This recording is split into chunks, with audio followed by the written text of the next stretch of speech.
자, 74강 공부하겠습니다. 370쪽 아래 쪽을 보십시오. 아래편을 보십시오. 우리가 마틴 루터의 종교개혁에 대해서 공부하고 있습니다. 소제목으로 열광주의자들과의 논쟁이 붙어있는 대목을 보고 있습니다. 열광주의자들이에요. 이거는 꼭 뭐 열정적으로 열광에 빠져 있다고 하는 게 아니라 하나님과의 직접적인 관계를 강조하는 거죠. 성령이 내 안에 있다, 이런 방식입니다. 그러니까 신학적인 교육을 전문적으로 받은 목사가 별로 교회에서 필요하지 않은 거죠. 그냥 예를 들어서 그래 설명하는 겁니다.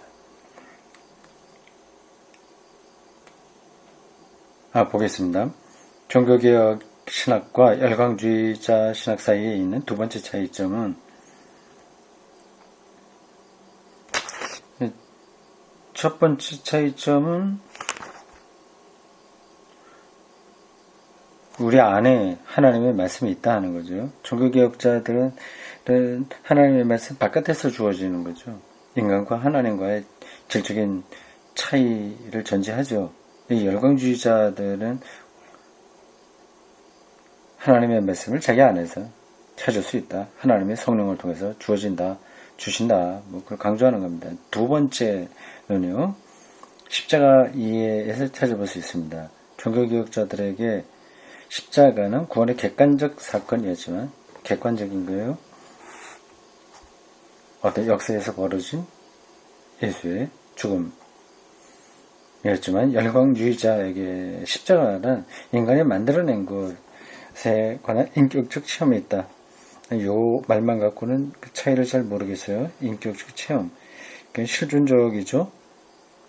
그러므로 종교개혁자들이 십자가에 대해서 말할 때 그들이 생각하고 있던 것은 열광주의자들이 생각하고 있었던 인간의 약함에 관한 것도 아니고, 또한 그 약함을 스스로 이어받은 도덕적 노력에 관한 것도 아니었다. 물론 종교개혁자들도 그러한 십자가 의미를 전제하고 있다.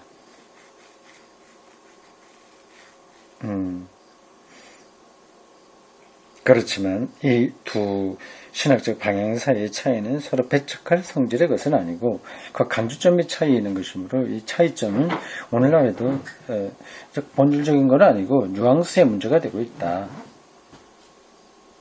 종교개혁에 많이 의존한 신학자들은 그리스도의 십자가를 통한 구원의 객관성을, 곧 사람 안에서의 신의 자기 희생을 특히 강조한다. 여기에 대해서 종파주의자들에게 가까운 다른 신학자들은 무엇보다도 먼저 자기의 십자가를 스스로 질 것을, 곧 고난이나 유한성의 십자가를 스스로 질 것을 강조하고 있다. 요거는 그렇게 큰 차이는 아닙니다.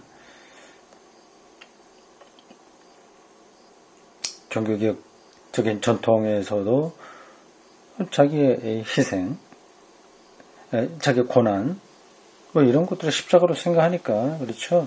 단지 이제 뉘앙스의 문제인데, 종교개혁 입장에서는 십자가 사건을 객관적으로 보고 하나님이 예수 그리스도를 행한 사건에 초점을 둔다면, 종파주의자들, 열광주의자들, 하나님의 직접적인 말씀을 자기들이 내면에 갖고 있다고 하는 사람들은 자기들이 어떻게 십자가를 질 것이냐 하는데 포커스를 두는 거죠. 셋째로, 루터에게서 계시는 성서가 증언하고 있는 역사적 계시의 객관적 사건과 언제나 결합되어 있다. 객관적이죠. 계시란 인간의 내면성에서 나타난 것이 아니다. 루터는 종파주의자들이 성서에 나타난 역사적 계시를 무시하고 현실적인 인간의 상황에 나타난 직접적 계시가 가능하다고 믿는 것은 그들의 교만이라고 비난했다. 이건 앞에서 나온 것하고 연관됩니다. 하나님의 말씀이 자기 내면에 주어져 있다. 성령을 통해서 직접 주어졌다. 그런 거하고 비슷하게 이 계시를 직접적인 거로 생각하는 거죠. 그러다 보니까 객관적 기준이 없어지게 되죠. 자기가 은혜 받고 하나님의 뜻이 어떤 거다 생각하면 그게 계시가 되어버리는 겁니다. 그러니까 확신이 강할 수는 있어요. 그러나 다른 데로 빠질 위험성은 많이 있는 겁니다. 넷째로 루터도 그 밖에 종교개혁자들도 스핑글리를 포함해서 유아 세례를 선행 은총의 상징으로서 곧 받은 자의 주관적 상태에 의존하지 않는 은총의 상징으로 고집했다. 유아 세례를 인정했다고 하는 겁니다. 아직 그 유아가 세례의 의미를 잘 모르지만 앞으로 자기 입으로 고백할 그 순간에 은총은 미리 당겨서 유아 세례 때 임하게 된다고 하는 거죠. 루터와 칼빈에게서 세례는 하나의 신적인 기적이다. 그들에게 중요한 것은 신이 그 사역을 우리에게 열어줬다고 하는 사실이다. 세례와 여기에서 이미 시작된 이 일에 응답할 만큼 성숙한 시점 사이에 있는 시간은 신에게서 보면 별 의미 없는 것이다. 세례란 신의 용서이며 선물이다. 그 주도권을 하나님에게 두는 거죠. 그러나 이것은 연속성을 가진 것으로서 우리가 되풀이해서 거기에 돌아갈 수 없고 또 돌아가지 않으면 안 될 선물이다. 돌아갈 수 있고 되풀이해서 거기에 돌아갈 수 있고 또 돌아가지 않으면 안 될 선물이다. 여기에 대해서 종파주의자들의 옹호했던 성인 세례는 유아 세례 부정하고요. 그와 달리 모든 사치를 성인된 인간의 주체적 참여와 자주적 결단의 능력 아래 두었다. 이거 문장이 좀 이상합니다. 성인 세례는 그와는 달리 모든 사치를 사치라고 하는 단어가 이상하네요. 여기 맥락이 어울리지 않는데요.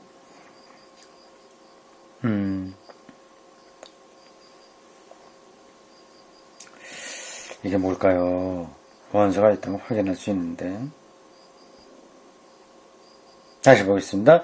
여기에 대해서 종파주의자들이 옹호했던 성인 세례는 그와 달리 모든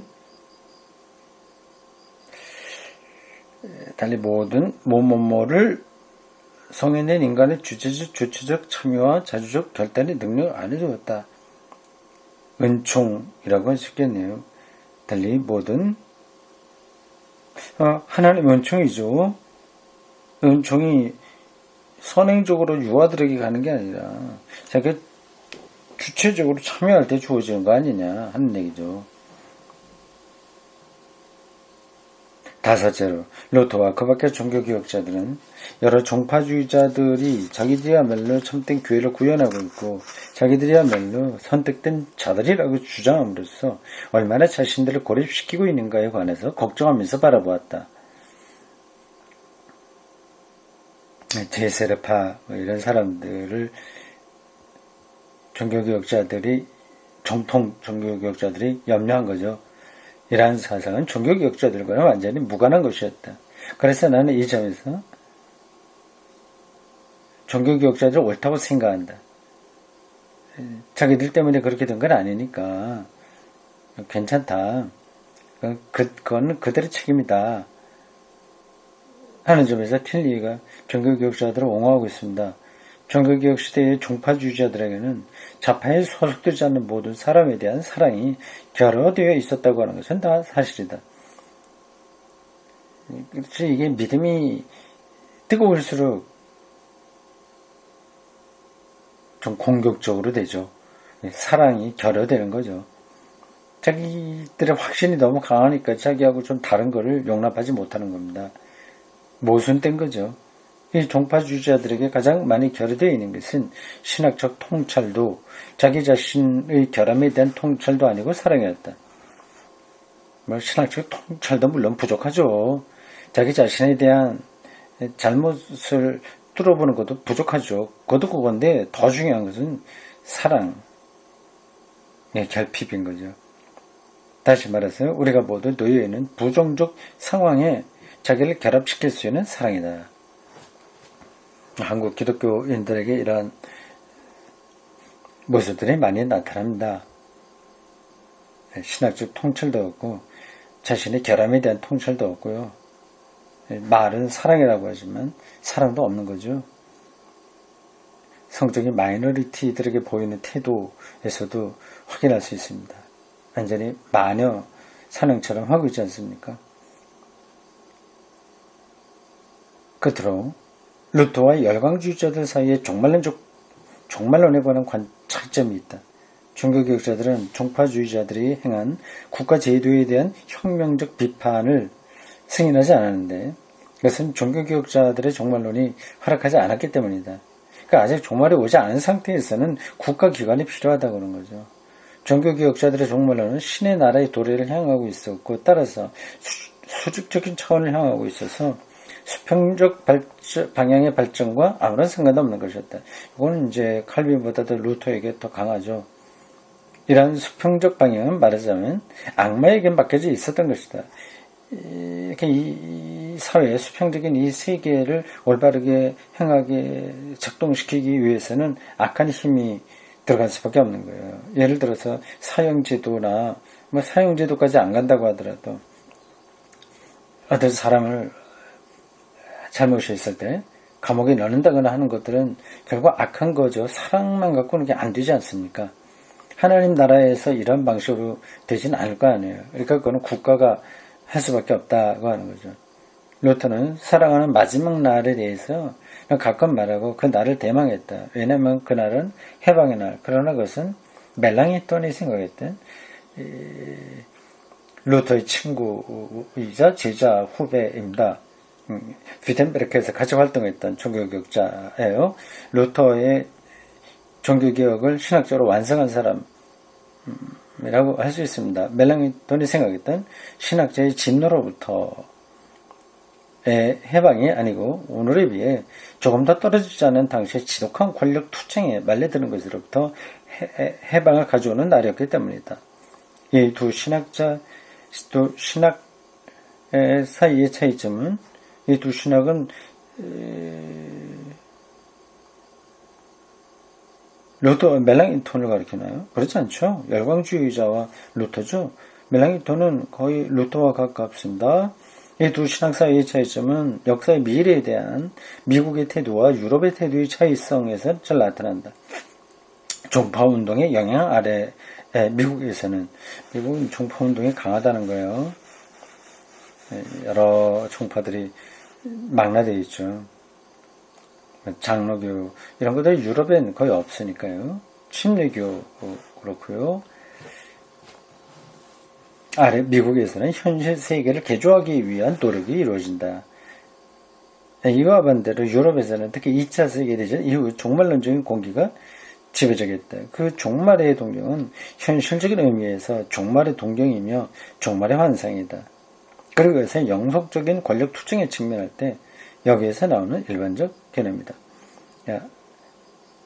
이렇게 미국에서는 이 교회가 정치에 깊숙이 관여하는데 유럽에서는 종말적인 수직적인 차원에 관심을 두어서 깊숙이 참여하지 않는다고 하는 겁니다.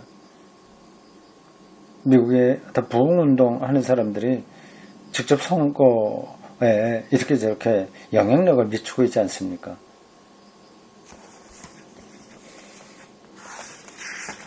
재밌습니다.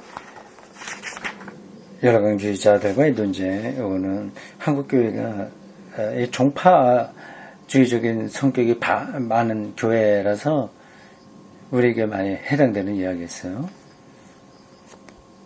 다음 373쪽으로 가세요. 루터의 교설입니다. 루터의 교리죠. 가르침의 몇 항목들을 이제 설명합니다.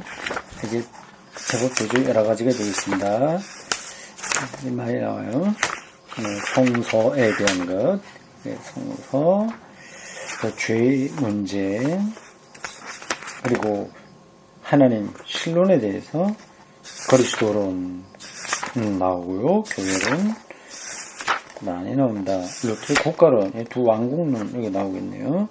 여기까지 나갑니다. 6가지예요. 저도 흥미가 있는 겁니다. 루터의 성소관이 뭔가, 루터의 신론이 뭔가 하는 것을 당분간 우리가 공부하겠습니다. 먼저 성서의 권위입니다. 루터의 기념비를 보면 동상이죠. 기념비를 보면 대개 한 손에 성서를 가지고 서 있다. 그러나 그것은 어느 정도 오해를 자아내게 한다. 성서 주인은 중세 전체를 통해서 실제했다고 가톨릭 교회가 지적한 것은 정당하다. 성서 주인은 중세 말기에 유명론이 대두되면서 특별히 강해졌다. 하나님의 뜻을 막연하게 관념적으로 하지 않고 실제로 실제 바탕에서 해야 되니까 성서에 대한 관심이 높아진 거고 그 바로 유명론의 영향이다고 하는 겁니다. 유명론자 오캄은 이미 성서를 바탕으로 해서 교회를 철저하게 공격했다. 그러나 오캄이나 유명론자에 대해서 성서가 가지는 의미는 루터에 대해서 성서가 가지는 의미가 달랐다. 오캄의 성서론과 루터의 성서론이 달랐다 하는 거예요. 유명론자에서 루터도 당연히 유명론의 영향을 받았습니다. 유명론자, 그래서 하나님과 인격적 관계의 신자들이 직접 인격적 관계를 맺는 걸 중요하게 생각한 거죠. 그 유명론의 여파입니다. 유명론자들에게서 성서는 현실의 교회를 비판하는 교회의 법이었다. 그러나 성서는 아직도 법이다. 한편 르네상스에서 성서는 참된 종교의 자료가 되는 책이다. 자료, 종교의 자료. 성서는 에라스무스에 의해서 정비된 문헌학적 비판적 원리에 따라 연구되지 않으면 안 되는 책으로 다뤄졌다. 역사 비평이 그때부터 시작됐군요. 그러나 성서를 법으로 보는 유명론적 이해나 성서를 교과서로 보는 휴머니즘적인 이해에도 가톨릭적인 체계를 뚫고 나갈 수는 없었다. 이 두 개의 입장이 참 손에 잡히나요? 성서를 법으로 보는 유명론적 태도와 성서를 교과서로 보는 휴머니즘적인 이해, 이게 가톨릭 체계를 뚫고 나갈 힘이 여기 없었다고 하는 건데, 법으로 보는 거하고 교과서로 보는 거하고 어떤 차이가 있나요? 대충 느낌은 있는데 넘어갑시다. 중요하지 않네요. 여기선 별 루터의 입장을 설명하려고 하는 거니까 그것만 잘 따라가면 되겠습니다. 이 돌파는 유명론적 성서 이해나 휴머니즘적인 성서 이해를 넘어선 전적으로 새로운 성서 해석을 바탕으로 해서 비로소 가능하게 되었다. 그게 이제 루터의 성서 해석이라고 하는 거겠죠. 하지만 루터의 성서 이해는 유명론적 휴머니즘적인 특징을 많이 지니고 있다. 그렇죠. 바로 앞에서 유명론 영향을 받았다고 말하지 않았습니까? 루터는 에라스무스가 펴낸 신약 성서를 알고 있었고 그것을 아주 높이 평가하고 있었다. 그리고 때로는 그 역시 유명론적 율법주의에 빠진 적이 있었다. 성경을 법으로 규범으로 생각했다고 하는 거죠. 이를테면 성서의 말은 일일이 신 자신의 구술에 의해서 쓰여졌다는 영감설에서 그렇다. 그런 성만찬 때의 말, 이것은 나의 몸이다를 해석하는 데서 그런 입증을 주었다. 그것은 그 성서의 그 대목을 문자적으로 해석함으로써 그의 성서의 해석이 잘 변증된 것으로 믿었기 때문이다.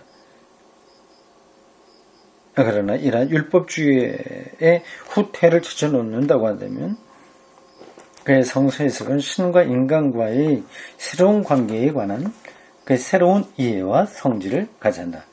그것은 루터의 신의 말씀이라는 개념에서 잘 확인된다. 하나님의 말씀이라는 개념은 루터의 전통이나 최근 변증 신학에서 이 변증 신학이 아니라 변증법적 신학이라고 해야 됩니다. 변증신학이라고 하는 건 apologetic theology예요. 근데 여기 틸리가 강의할 때 이 변증신학은 그러니까 apologetic이 아니라 dialectic입니다. 아마 그럴 거예요. 변증법, 최근에 변증법 신학, 바르트 이런 사람들의 신학 방법입니다. 여기서 다른 어떤 개념보다도 자주 나오지만 이 개념은 아주 오해되기 쉬운 소지를 안고 있다.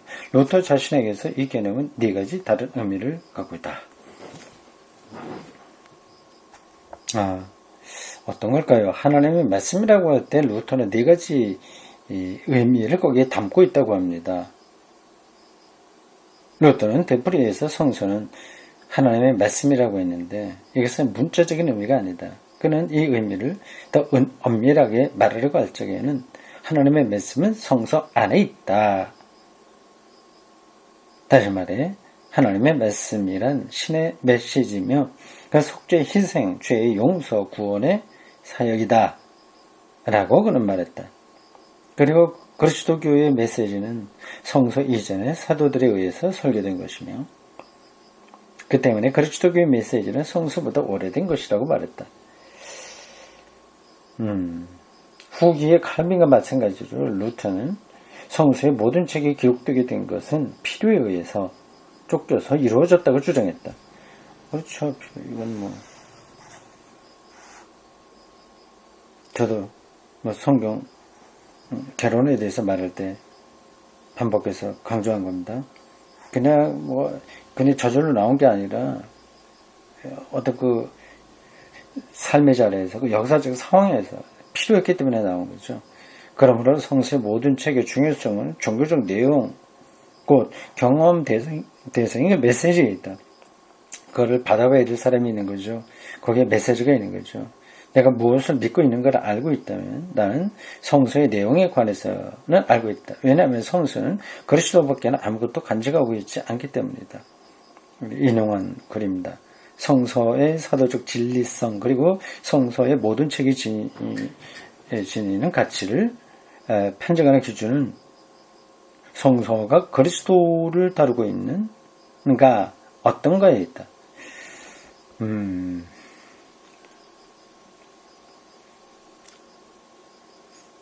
조금 까다로운 부분을 우리가 지나가고 있습니다. 더 갑시다. 이러한 입장에서 그는 성서의 모든 책 사이에 구별을 지었다. 그리스도를 결정적으로 그 중심에 두는 책은 요한복음, 바울 편지 그리고 베드로전서다. 루터는 이 기준에서 대담한 주장을 내놓았다. 예를 들면 유다나 빌라도가 그리스도의 메시지를 가졌다고 한다면 그들은 사도가 될 것이다. 그리고 바울이나 요한이 만약 이 메시지를 선포하지 않았다면 그들은 사도가 되지 못할 것이라고 루터는 말했다.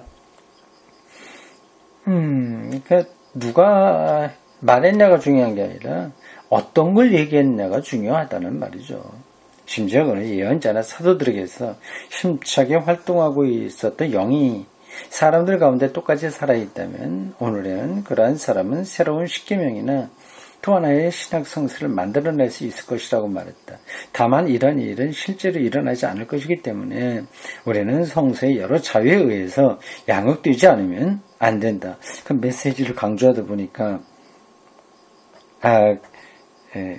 또 성서가 열릴 수 있다고 하는 것을 말하게 되는데 결론적으로는 그건 안 된다. 그러한 성서 기자들만큼의 영성이 있는 사람들이 없기 때문이다. 그렇게 닫았네요. 열뜻하다가 닫았습니다. 열어놓으면 이제 종파주의 쪽으로 가게 되겠죠. 이것은 휴머니즘이나 유명론에서 성서를 보는 방법과는 정반대 태도다. 이것은 성서의 영적인 특성을 강조한다. 성서는 그것을 쓴 사람들에게서 활동한 신적 영의 창조다. 이처럼 성서의 영적 내용에 모든 강조점을 두었다. 영적인 내용이요.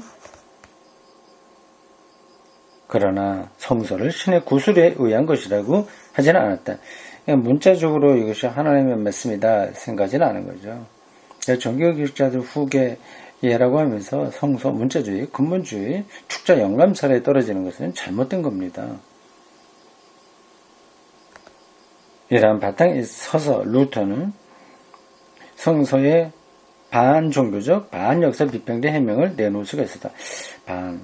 그러니까 반쪽이라는 반쪽이에요. 반이야. 반대한다는 반이 아니라 성서의 반쯤 종교적이고 반쯤 역사 비평적 해명을 내놓을 수 있었다. 이런 반이라고 하는 것은 좀 부정적인 의미가 많은 건데 틸리가 왜 이렇게 말했을까요? 루터에게서 모세 오경이 모세 자신에 의해서 쓰여지는가 그렇지 않은가에 대해서는 무의미한 것이었다. 물론 그렇죠. 다 모르니까요. 루터는 예언서의 텍스트가 말하고 있는 것이 때때로 일치하지 않는다든가 예언자의 예고가 종종 성취되지 않았다든가 에스겔서나 요한 묵시록이 원래 성서의 정경에 속하지 않았다든가 하는 것을 충분히 알고 있었다. 그렇죠. 그에 의해서 요한복음은 다른 복음서보다 훨씬 중요하고 힘있는 것이었다. 거기에는 예수 그리스도가 공간복음서와 달리 초기 기독교의 신앙을 잘 담아내는 변증되고 있는 것이기 때문에 그렇습니다. 그리고 야고보의 편지에 아무런 복음적 성격도 인정하지 않았다. 지푸라기와 같다. 야고보서는 그렇게 말했거든요. 루터파 정통주의는 루터의 위대한 예언자적 정신을 간직하지 못했지만 그것을 전적으로 잃어버린 것은 아니었다. 루터는 새롭게 선지자적인 정신으로 성경을 본 거죠. 프로테스탄티즘에서 성서 텍스트에 대한 역사 비평이 철저하게 이루어졌던 것은 드디어 나왔네요. 역사 비평. 제가 그렇게 강조하고 있는 겁니다. 역사 비평이 철저하게 이루어졌던 것은 이런 다른 종교에서는 불가능한 것이지만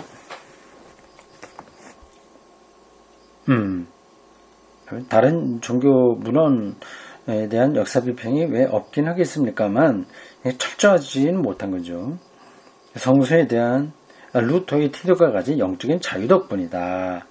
이러한 형태의 비평은 종종 고등비평 또는 성서 비평이라고 일컬어지고 있다. 고등비평, 하이 크리티시즘, 성서 비평, 비블리칼 크리티시즘. 비블리칼 크리티시즘은 고등비평에 비해서 낮은 비평이라고 할 수 있네요. 아주 고등비평은 하이 크리티시즘, 성서비평은 로우 크리티시즘입니다. 더 철저하게 문헌학적인 차원에서 비평하냐? 그건 이제 고등비평이고 성서 자체만 갖고 비평하냐? 그건 낮은 비평이라고 할 수 있습니다. 그러나 이것은 오해를 불러일으키는 표현 방식이다. 무릇 그것은 역사적 비평적 방법을 종교의 경전에 적용하는 방법입니다.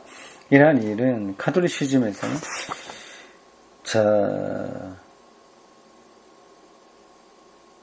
이러한 표현이 잘못 오해를 불러일으킨다고 하죠. 무슨 오해를 불러일으키나요? 이러한 일은 카톨리시즘에서는 극히 제한된 범위 안에서 허용되고 있다. 그러나 이슬람교에서는 절대로 허용될 수 없을 것이다. 그렇죠. 그들은 그냥 무조건 외워요. 외우는 게 신학입니다.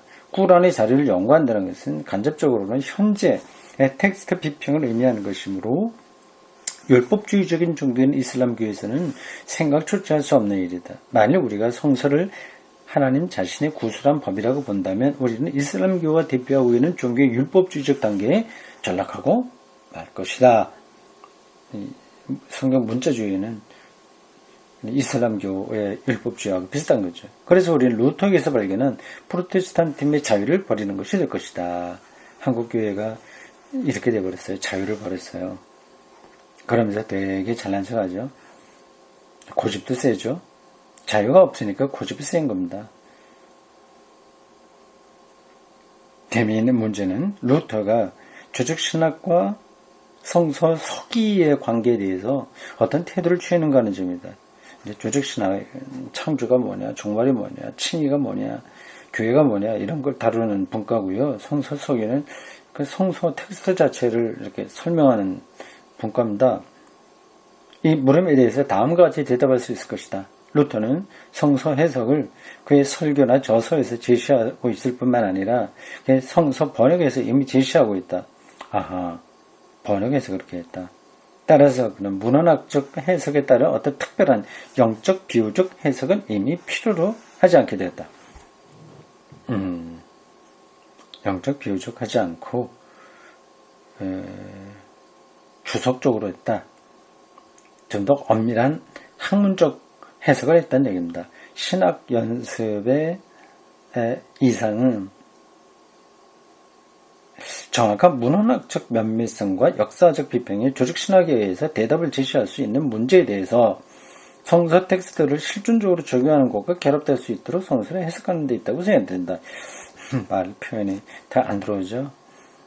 성서 문자 하나하나 그거 갖고 기독교가 해명되는 건 아니고 조직신학과 성서신학의 관계를 지금 설명하는 거예요. 조직신학의 어떤 틀에서 그 성서 구절들이 해석돼야 한다는 뜻입니다. 신학이 특수 영역으로 세분되어서 그 영역의 대표자, 이를테면 신학학자가 다른 전문 영역, 예컨대 구약 성서의 영역에 속한 문제를 놓고 논의하려고 하지 않는 것은 아주 서글픈 상태다. 이런 점은 저도 여러 번 지적했습니다. 간 학문적 대화가 없는 거죠.